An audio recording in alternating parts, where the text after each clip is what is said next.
सभी को नमस्कार। आज की ये वीडियो बहुत ही अहम है। जल्दी से चैनल को सब्सक्राइब कर लीजिए, बेल आइकन के बटन को प्रेस कर लीजिए और साथ के साथ शेयर भी किया कीजिए। आज है 25 अक्टूबर 2024। जैसा आप देख रहे होंगे, जो लोग भी स्टॉक मार्केट में इन्वेस्टमेंट करते हैं उनके लिए आज कुछ खास अच्छा दिन नहीं है। हालांकि ये आज पहली बार ऐसा मौका नहीं है। लगातार जब से अक्टूबर की शुरुआत हुई है, मार्केट में गिरावट या फिर बड़ी गिरावट का दौर देखने को लगातार मिल रहा है। और बेसिक इसके पीछे ऐसा क्या रीज़न है और क्यों स्टॉक के प्राइस डाउन जा रहे हैं और क्यों इंडिसेस भी सारी गिर रही हैं, मैं उस बारे में आपको बताने वाला हूँ। टू दी पॉइंट बात करेंगे। आज की मैं बात करूँ तो आज शेयर मार्केट बहुत बुरी तरीके से गिरा है। एनएसई पर भी आप देखेंगे तो जैसे आप जानते होंगे करीब 2660 कंपनी के स्टॉक हैं जो लिस्टेड हैं, तो उसमें से सिर्फ 246 ऐसे शेयर हैं जिसमें थोड़ी ग्रोथ देखने को मिली है, यानी कि कुछ उछाल देखने को मिली है। बाकी 2343 कंपनीज के स्टॉक में लगातार गिरावट, आज बहुत बड़ी गिरावट देखने को मिली है। अगर ये स्टॉक गिरावट वाले स्टॉक, ऐसा हो नहीं सकता है कि आपके पोर्टफोलियो में शामिल ना हो। शेयर तेज़ बहुत ज़्यादा इसमें गिरावट हुई है, गिरावट के साथ अभी भी ट्रेंड कर रहा है मार्केट। और वहीं 70 स्टॉक एक्सचेंज ऐसे रहे हैं जिन पर 80 जो शेयर हैं वो 52 वीक के हाई लेवल पर काम कर रहे हैं। सिर्फ उसमें 18 शेयर हैं जो हाई लेवल पर हैं 52 वीक्स के, और 193 शेयर ऐसे हैं जो 52 वीक्स के निचले स्तर को भी उन्होंने टच किया है। तो ये जो अचानक से इतनी बड़ी गिरावट आई है, उसका बेसिक कारण क्या है, उस पर मैं आपको थोड़ा डिटेलिंग कर देता हूँ। शेयर बाज़ार में लगातार जैसे आप देख रहे हैं कि भाई अक्टूबर में लगातार अक्टूबर शुरुआत से ही गिरावट होती रही और अभी भी वो दौर चल रहा है। अक्टूबर महीना अभी अगर आप देखेंगे तो पूरी तरीके से अभी ख़त्म नहीं हुआ है। आज 25 अक्टूबर है और अभी आज बहुत बड़ी गिरावट देखने को मिली है। तो बाज़ार में 5% से अधिक से भी ज़्यादा की गिरावट देखने को मिल रही है। सेंसेक्स निफ्टी में आई, मतलब एक स्पेशल आप देखें तो बहुत बड़ी कमजोरी अगर मैं कहूँगा कि कोरोना के बाद आई है, तो शायद ये कुछ कम नहीं होगा। और निफ्टी में भी अभी करीब करीब आगे की ऐसा सुनने में आ रहा है कि आगे अभी 900 या 1000 पॉइंट का करेक्शन और भी हो सकता है निफ्टी 50 के अंदर। तो पिछले कुछ दिनों में शेयर बाज़ार में जितनी भी गिरावट आप देख रहे हैं, इससे जो अगर लॉस की मैं बात करूँगा तो अच्छा खासा लॉस भी लोगों को उठाना पड़ रहा है। और मैंने रिपोर्ट भी पढ़ी थी, तो उसमें भी ऐसा बताया गया था कि अब तक करीब करीब 26 या 27 लाख करोड़ रुपए से ज़्यादा इन्वेस्टर्स के डूब चुके हैं। और अक्टूबर के आंकड़ों को अगर मैं देखूंगा तो इस महीने में अब तक बीएसई सेंसेक्स में 5% नीचे आ चुका है। एनएससी निफ्टी का भी हाल ऐसा ही है और ऐसे में बाजार की गिरावट कई और बातों की तरफ भी इशारा कर रही है। दूसरी ओर वही इन्वेस्टर्स की मैं बात करूँ तो इन्वेस्टर्स के लिए एक अब बड़ा कन्फ्यूजन की कंडीशन बन गई है और कुछ रिपोर्ट्स ऐसी आ रही हैं मार्केट्स में जिसने और ज़्यादा टेंशन को बढ़ा दिया है। तो आपको अलर्ट और सतर्क रहने की भी ज़रूरत है। हालांकि किस तरह के सेगमेंट या किस तरह के सेक्टर्स में ज़्यादा गिरावट आने वाले समय में और भी देखने को मिल सकती है, वो भी मैं आपको अभी पॉइंट में बताने वाला हूँ। और किस तरीके से इस गिरावट से आप अपने आप को बचा सकते हैं, तो वो भी मैं आपसे बताने वाला हूँ। एक रिपोर्ट ऐसी आई है जिस रिपोर्ट में मैंने पढ़ा, तो उसमें रिपोर्ट में कहा है कि निफ्टी 50 इंडेक्स में कम से कम भी 900 से 1000 पॉइंट की गिरावट आ सकती है। यानी कि अभी आप समझ रहे हैं कि गिरावट अभी थमी नहीं है आज की गिरावट को देखते हुए भी। और अगले जो करीब करीब ऐसे करेंगे, ऐसा जो रिपोर्ट कहती है कि कम से कम भी 10 से 15 जो वर्किंग डेज़ हैं, आने वाले वर्किंग डेज़ हैं, उसमें और भी ज़्यादा गिरावट देखने को मिल सकती है। और कहाँ तक निफ्टी 50 गिर सकता है, उसका ये है कि 23,000 के नीचे भी जा सकता है। बुधवार को पीछे आप देख रहे होंगे तो 37 पॉइंट टूटकर 24,435 पर बंद हुआ था और सेंसेक्स में 138 पॉइंट की गिरावट हुई थी। और bank Nifty small cap mid cap index में भी गिरावट हुई थी और आज आपने देखा होगा मार्केट में बहुत बड़ी गिरावट देखने को मिली है। 1000 पॉइंट से भी ज़्यादा की गिरावट आपने बैंक निफ्टी में देखी होगी और 800 पॉइंट्स के आसपास आपने सेंसेक्स में भी और 300 पॉइंट्स के आसपास की निफ्टी में भी गिरावट हुई है। बाकी अदर इंडिसेज में सभी में गिरावट दर्ज की गई है। तो ये आप इस समय बहुत किस तरीके से और क्यों ये बाज़ार में बार बार डिप आ रहा है, तो उसका कारण क्या है? उसका कारण ये है कि शेयर बाज़ार में गिरावट का जो रीज़न है, उसके पीछे सबसे बड़ा कारण है क्वार्टर जो तिमाही रिपोर्ट्स आना। मतलब कंपनियों की जो तिमाही रिपोर्ट्स आई है या आ रही है, उनके सबकी मैक्सिमम कंपनीज के उन लॉसेस उनकी क्वार्टर रिपोर्ट्स में पता चलता है कि वो लॉसेस में है। और जो भी उनके क्वार्टर्स के रिजल्ट आ रहे हैं कंपनीज के, वो उम्मीद से बहुत कम आ रहे हैं। और फॉरेन के जो इन्वेस्टर हैं वो भी आप देख रहे होंगे कि अब तक करीब करीब 88,000 करोड़ रुपए से भी ज़्यादा की सेलिंग वो कर चुके हैं, यानी कि उतना पैसा वो मार्केट से निकाल चुके हैं। ये भी एक बड़ा रीज़न है। और अक्टूबर महीने में करीब इन्होंने 88,000 करोड़ से ज़्यादा का पैसा शेयर मार्केट से निकाला है फॉरेन इन्वेस्टर ने, ये एक बड़ा रीज़न है। इसके अलावा अमेरिका में चुनाव चल रहे हैं, एक ये रीज़न बनता है। तीसरा क्या है कि ग्लोबल मार्केट में भी एक प्रेशर क्रिएट किया हुआ है, तो उस प्रेशर के कारण भी बाजार पर नेगेटिव इम्पैक्ट पड़ रहा है। साथ में एक चीन की न्यूज़ है जो इंडिया से रिलेटेड भी है कि भाई चीन की सरकार अपनी इकोनॉमी के लिए करीब करीब 150 अरब डॉलर का वो चीन गवर्नमेंट ने राहत पैकेज अपने यहाँ दिया है, जिससे इंडियन मार्केट के लिए नुकसान का एक तरह से सौदा हुआ है। तो इससे जो क्या होगा कि जो क्लाइंट्स हैं वो चाइना की तरफ फिर से अट्रैक्ट होते हैं।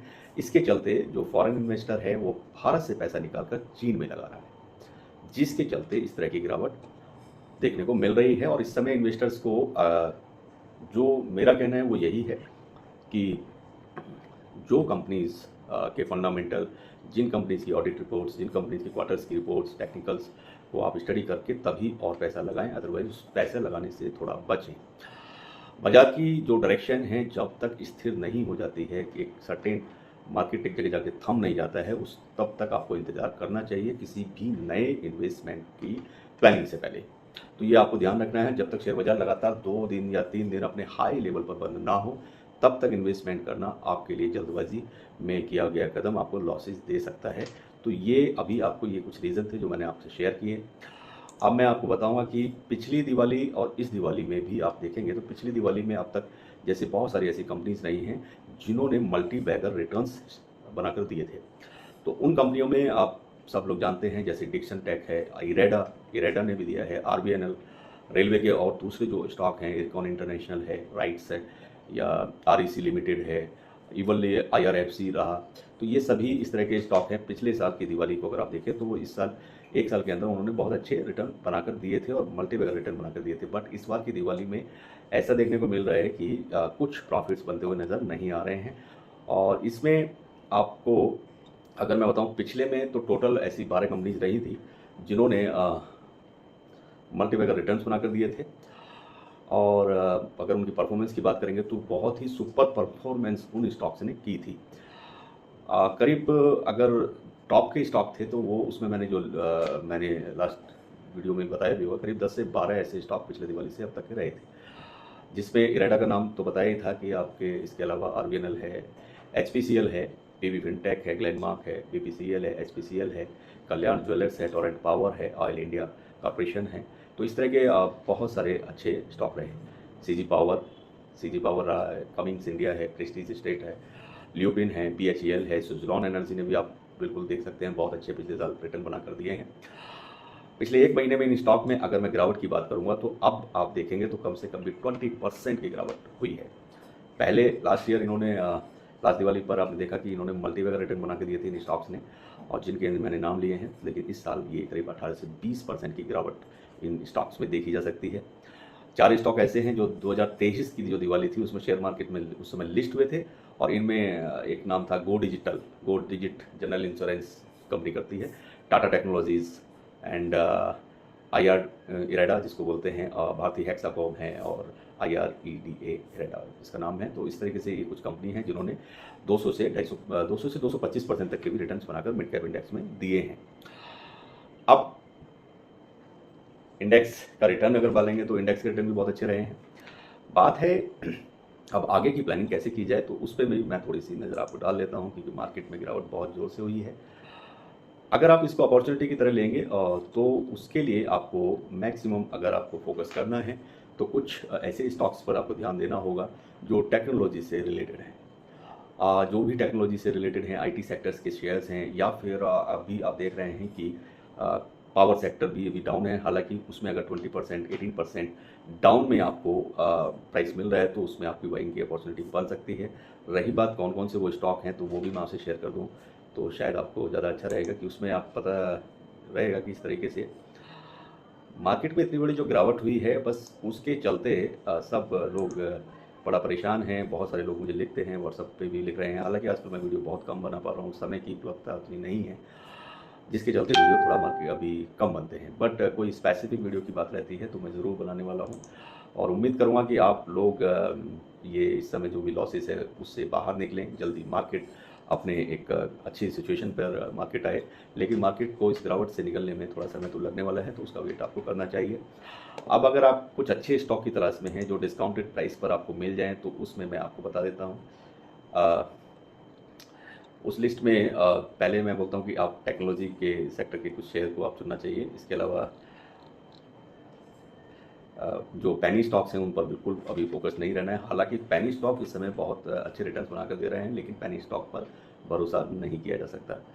तो इस समय और जो अगर आप शॉर्ट टर्म के लिए देख रहे हैं, तो मैं आपको बता देता हूँ 3 ऐसे स्टॉक आपसे मैं शेयर करूँगा जिनमें आप अपना देख सकते हैं या प्लान कर सकते हैं शॉर्ट टर्म में। कंपनी का नाम है, अभी आज बहुत ज़्यादा डिस्काउंटेड प्राइस पर आपको मिलेगा, मज़गांव ड्रॉपशिप। हालांकि मज़गांव ड्रॉपशिप में अभी कुछ रिपोर्ट्स भी आना बाकी है। अभी ये 4000 रुपये के आसपास ये ट्रेड कर रहा है, हालांकि बहुत ज़्यादा इसमें गिरावट देखने को मिली है। बट आने वाले समय में इसमें बोनस शेयर का भी ऐलान होने वाला है, साथ के साथ कुछ डिविडेंड भी ऑफर होने वाले हैं, अच्छे डिविडेंड भी आपको मिल सकते हैं। तो आप मज़गांव ड्रॉपशिप पर प्लान कर सकते हैं। और दूसरा स्टॉक मैं जो आपसे बताऊंगा उसका नाम है सिल्चर। सिल्चर टेक यानी सिल्चर टेक्नोलॉजी का ये शेयर, ये आप इसको फोकस कर सकते हैं। जिससे मैंने बोला था कि टेक्नोलॉजी का एक शेयर बताऊंगा, तो सिल्चर टेक्नोलॉजी ये शॉर्ट टर्म में आपको बड़े अच्छे रिटर्न्स बना कर देगा। इसके अलावा तीसरा शेयर है, पावर सेक्टर की कंपनी है RIR के शेयर में भी शॉर्ट टर्म में आपको अच्छा रिटर्न्स मिल सकता है। अभी डिस्काउंटेड प्राइस पर अवेलेबल है, तो आप प्लान कर सकते हैं। किसी स्पेशल स्टॉक पर वीडियो चाहिए तो आप मुझे लिख सकते हैं। और किसी भी तरह के बड़े लॉसेज अगर आपको हो रहे हैं या ऑप्शन ट्रेडिंग से रिलेटेड आपको कुछ कन्फ्यूजन है, तो भी आप मुझे लिख सकते हैं, मैं आपको हमेशा रिप्लाई करता हूँ। उम्मीद करता हूँ वीडियो अच्छी लगेगी। चैनल को सभी लोग सब्सक्राइब करें, लाइक करें, बेल आइकन को जरूर प्रेस करें। नमस्कार।